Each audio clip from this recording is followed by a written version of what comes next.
¿Qué tal? Hoy vamos a meternos de lleno en algo fundamental.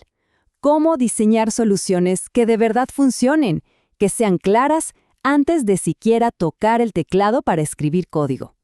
Este es, créanme, el paso que marca toda la diferencia. Y esta frase, modelar primero, codificar después, es como nuestro mantra de hoy. Es la idea central. El diseño no es algo que hacemos si nos sobra tiempo. No, para nada. Es la base, el cimiento de cualquier programa que quiera ser exitoso. Piénsenlo, si la idea no está clara en papel, ¿cómo podría estarlo en el código? Imposible. Esta analogía es perfecta. ¿Se imaginan construir una casa sin planos? Sería un caos total. Costos por las nubes, peligro por todos lados. Bueno, en programación es exactamente igual. Lanzarse a codificar sin un diseño claro es la receta para el desastre. Soluciones confusas, llenas de errores y, lo peor, casi imposibles de arreglar o mejorar después. Ok, esta es nuestra ruta para hoy. Empezamos con el porqué de todo esto. Luego, vamos a definir el problema de forma concreta con algo llamado análisis SIPO. Después, manos a la obra. Escribimos el plano con pseudocódigo, lo vemos de forma gráfica con diagramas y para cerrar, nos aseguramos de que nuestro plan sea prueba de balas. Muy bien, vamos con la primera parada, la pregunta del millón. ¿Por qué insistimos tanto en diseñar antes de programar? Sencillo, porque estamos construyendo las bases para que nuestro proyecto tenga éxito. Miren, en el mundo profesional las cosas se hacen en un orden muy específico. Primero, hay que entender a fondo el problema. Segundo, diseñar una solución. Tercero, probar ese diseño hasta el cansancio. Y solo al final, como cuarto paso, implementarlo, o sea, escribir el código. Nuestro foco hoy está en ese segundo paso, el diseño, que para muchos es el corazón de todo el proceso. Ahora que entendemos el por qué, veamos el cómo. ¿Cómo definimos el problema sin ambigüedades? Para eso usamos el análisis IPO. A mí me gusta pensar en esto como el contrato oficial de nuestro algoritmo. Y este contrato se basa en 3 preguntas súper sencillas pero poderosas. Primero, input o entrada. ¿Qué datos necesitamos para empezar? Segundo, process o proceso.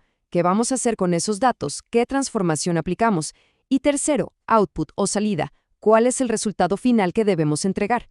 Con esto claro, evitamos malentendidos que después salen carísimos. Hagamos una pequeña pausa aquí. Pensemos un momento.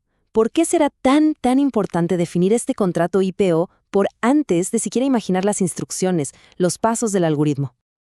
Y la respuesta es crucial, porque el IPO nos obliga a entender el qué, antes de volvernos locos con el cómo. Nos asegura que estamos construyendo la solución para el problema correcto. Así evitamos la peor pesadilla de un desarrollador, un programa perfecto, sin errores, que no le sirve a nadie porque no hace lo que se necesitaba.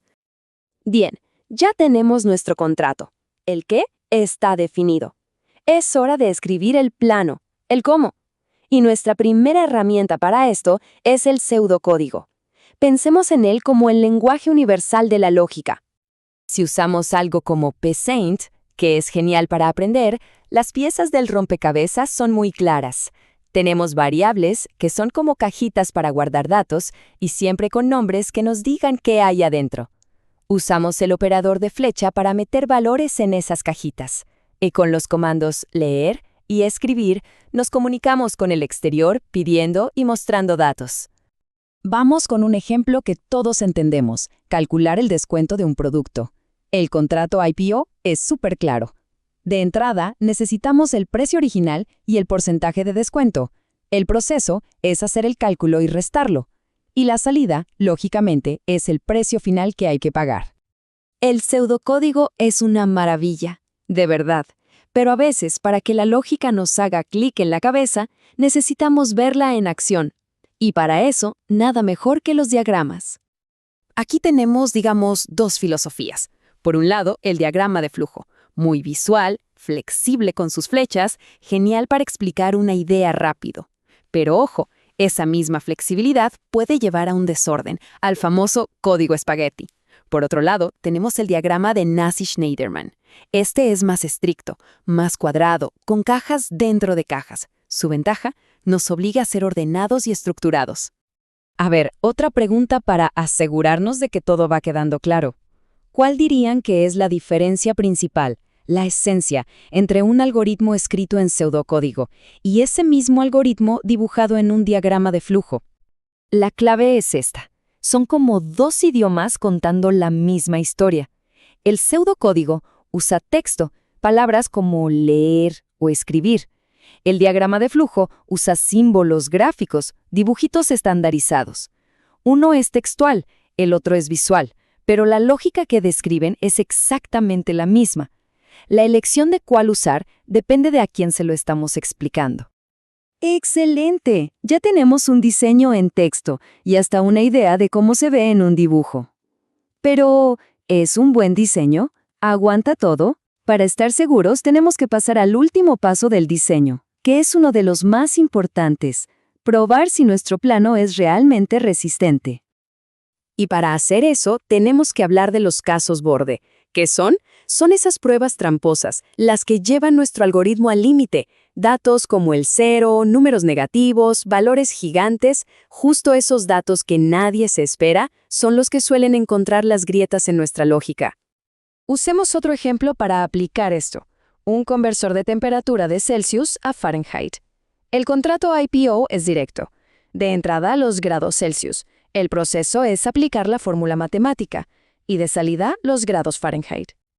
Y aquí vemos cómo se traduce eso a nuestro plano en pseudocódigo. Se definen las variables, se le pide el dato al usuario, se lee, se hace el cálculo con la fórmula y finalmente se muestra el resultado, sencillo y directo.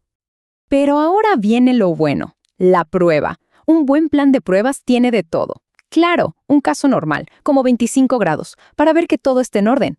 Pero la verdadera prueba de fuego son los casos borde. ¿Qué pasa si metemos un 0? O un número negativo, como -10. Probar estos escenarios es lo que de verdad nos asegura que el algoritmo es robusto. Una última pregunta para que el concepto se nos quede grabado a fuego. Si tenemos un algoritmo que calcula el área de un rectángulo, base por altura, ¿qué caso borde se les ocurre que sería vital probar? Exacto, un 0 o un número negativo para la base o la altura, ahí es donde las cosas se pueden romper. Y con esto, cerramos con las ideas principales de hoy. Primero, modelar antes de codificar no es negociable. Segundo, empezar con el contrato, el IPO. Tercero, usar las herramientas, ya sea texto o visuales. Y cuarto, probar, probar y probar, sobre todo esos casos extremos. Y todo esto nos lleva a una reflexión final, una que cambia la perspectiva por completo. Si el plano ya está hecho, está probado y es sólido, ¿qué es codificar entonces? Bueno, pues deja de ser un acto de creación misteriosa y se convierte en algo mucho más directo y profesional, una traducción. Traducir un plan perfecto a un lenguaje que la máquina entienda.